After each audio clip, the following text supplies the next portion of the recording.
La prison corse de Casabianda, le « Club Med des pédophiles ». Un internaute affirme que des détenus se promènent sur la plage en liberté autour de la prison de Casabianda en Corse. C'est en effet l'une des seules prisons ouvertes de France. C'est une prison assez spéciale qui s'est fait remarquer sur les réseaux sociaux les derniers jours. Un internaute s'est filmé devant le centre pénitentiaire de Casabianda, en Corse, qui possède la particularité d'être l'une des seules prisons ouvertes de France.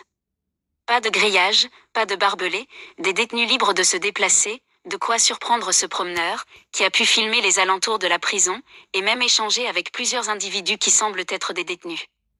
Sur cette vidéo, on aperçoit d'abord des panneaux « Ministère de la Justice », accès formellement interdit au public, bloquant l'entrée à la plage de Casabianda. Un espace réservé selon notre internaute aux détenus, qui seraient majoritairement des personnes emprisonnées pour agression sexuelle sur mineurs. Nous, on ne peut pas y aller, ici c'est pour les pédophiles. Au cours de sa balade, l'homme va croiser plusieurs individus, dont les échanges indiquent qu'ils sont emprisonnés à Casabianda. Il nous est pour autant impossible de l'affirmer avec certitude. À chaque rencontre, la même stupéfaction de voir ces hommes en liberté. Regardez, y a pas un grillage, y a rien. Il finit même par rire de ces conditions de détention avec un des intéressés, qui avoue qu'il y a pire, lui qui affirme être passé d'abord par d'autres prisons comme celle de Fresnes, en région parisienne. Une prison unique en France. Si la vidéo peut surprendre, c'est parce que c'est l'un des seuls exemples de prison ouverte du pays, c'est-à-dire que les mesures préventives contre l'évasion ne résident pas dans des obstacles matériels comme des murs, des barreaux ou des barbelés. Pourtant, la dernière tentative d'évasion date de février 2022. Pour autant, cela ne signifie pas que les détenus sont livrés à eux-mêmes. En 2023, le contrôleur général des lieux de privation de liberté a pu visiter ce centre de détention. Dans son rapport, l'organisme explique que la prison possède une exploitation agricole de 1480 hectares, sur laquelle les employés travaillent à temps plein. Lorsqu'ils ne sont pas aux cultures, ils entretiennent, réparent leurs outils et machines agricoles, et participent à la VE de la prison. Journaliste pour Corse Matin, Paul-Mathieu Santuxi a pu observer à plusieurs reprises ce cadre de vie unique. À côté des temps de travail, les détenus sont très libres. Ils doivent simplement être présents pour l'appel, plusieurs fois par jour. Peu de récidives et peu d'évasion.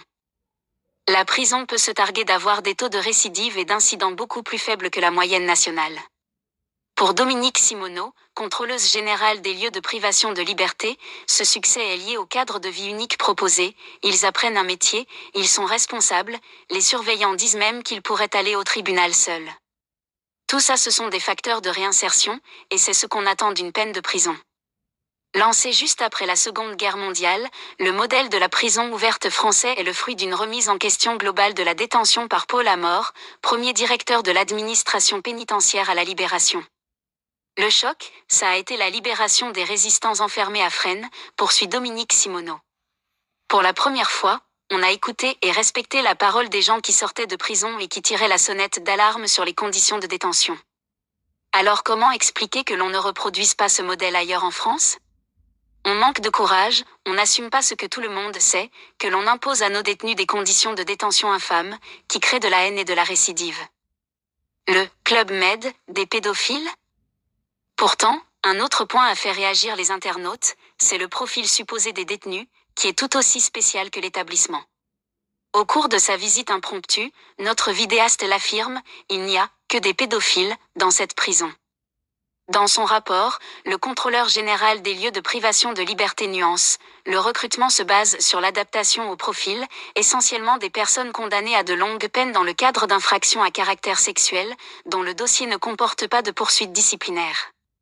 En 2023, la prison de Casabianda abritait 70,09% de personnes condamnées pour des faits de nature sexuelle sur mineurs ou adultes et 26,5% pour des homicides ou assassinats.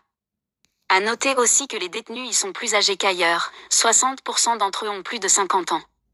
Pour Dominique Simoneau, le choix des profils est essentiel. Ce sont des personnes volontaires, qui doivent remplir certains critères, parce qu'il est essentiel de protéger la relation de confiance qui s'est créée entre les détenus et les surveillants. Et dans le cas des violences sexuelles notamment, les taux de récidive sont plus faibles que pour d'autres crimes, 5,6% en 2022 pour le viol, contre 7,1% pour l'homicide involontaire, et 22,5% pour les autres crimes. Sur place, les habitants se sont habitués à cette compagnie, même si les communes avoisinantes demandent plus de communication de la part des responsables pénitentiaires. C'est aussi ce que demande le journaliste Paul-Mathieu Santuxi. Les quelques fois où il y a eu des problèmes d'évasion, il a fallu faire de pieds et des mains pour pouvoir diffuser les portraits robots, ce qui ne rassure pas les maires voisins. Pour fonctionner, ce modèle doit s'assumer pleinement, sans avoir peur des commentaires de quelques internautes surpris.